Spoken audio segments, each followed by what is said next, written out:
Ще се покланя.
според множеството на благите си милости, излечи беззаконието ми.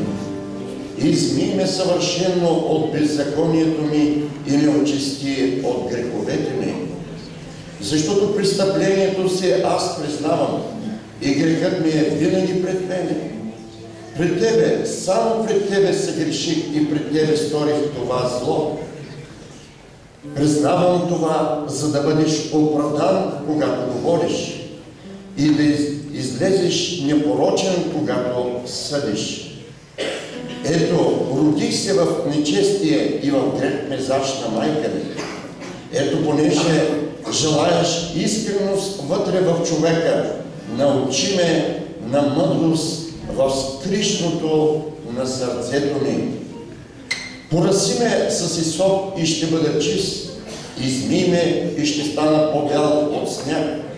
Дай ми да чуя радост и веселие, за да се зарадват костите, които си скрушил. Отвърни лицето си от греховете ми и всичките ми беззакония излечи. Сърце чисто сътвори в мене, Боже, и дух постоянен обновявай вътре в мен. Да не ме отхвърлиш от присъствието си, нито да отнемеш от мен святия си дух. Върни ми радостта на спасението си и освобождаващия дух нека ме подкрепи. Амен.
който Господи си верен във всичко.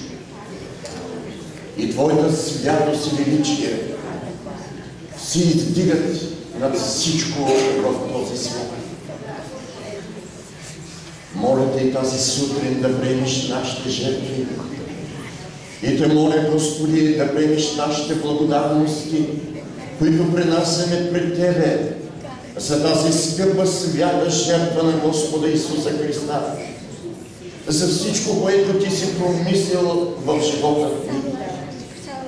Благодаря ти. И ние те молиме, Господи, нека изобилие от благословение протичат тази вечер в нашето събрание, за да можем, Господи, да се съпротивиме на злото и да тръгнем в единство, в любов, в смирение, да служим пред Теб.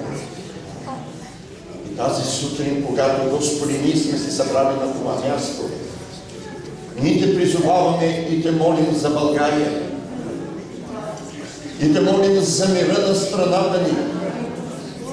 И вярваме, че това е времето, в което, Господи, Ти идваш, за да промениш и да изпълниш онези велики обещания, Господи, които Ти изрече за страната ни. И вярвам, че Твоята протегната ръка е днес над България, за да извърши тези велики промени. И Твоят праведен съд нека слезе над страната.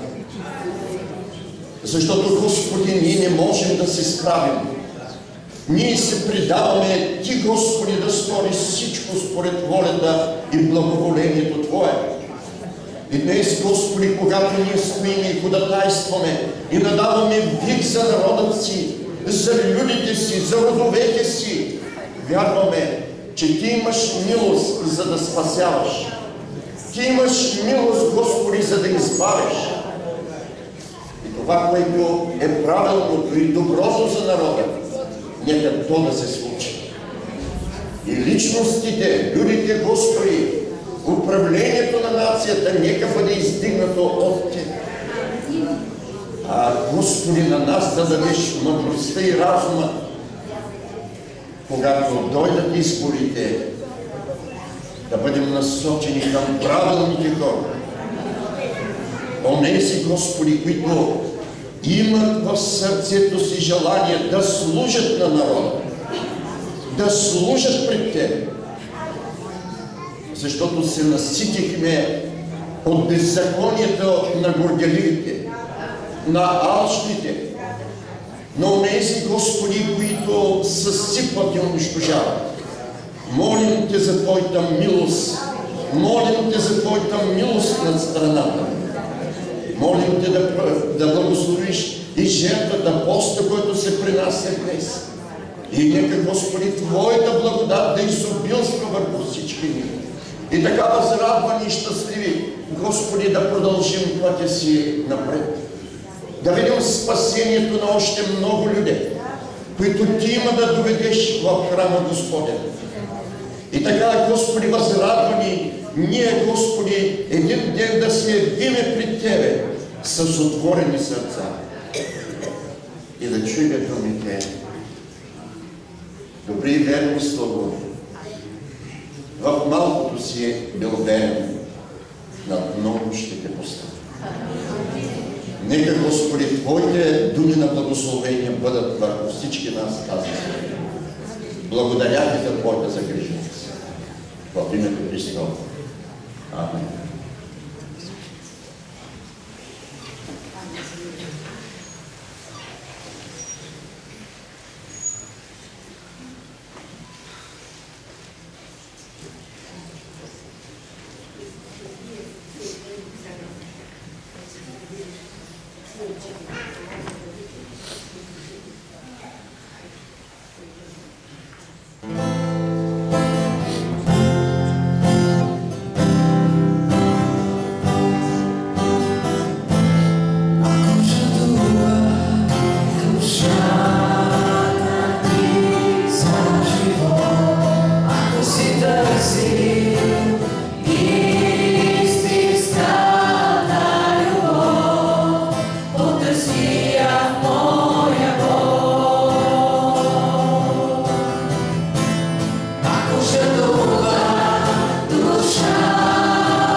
сега следва молитвата за децата в неделното училище. Заповядайте, учителите.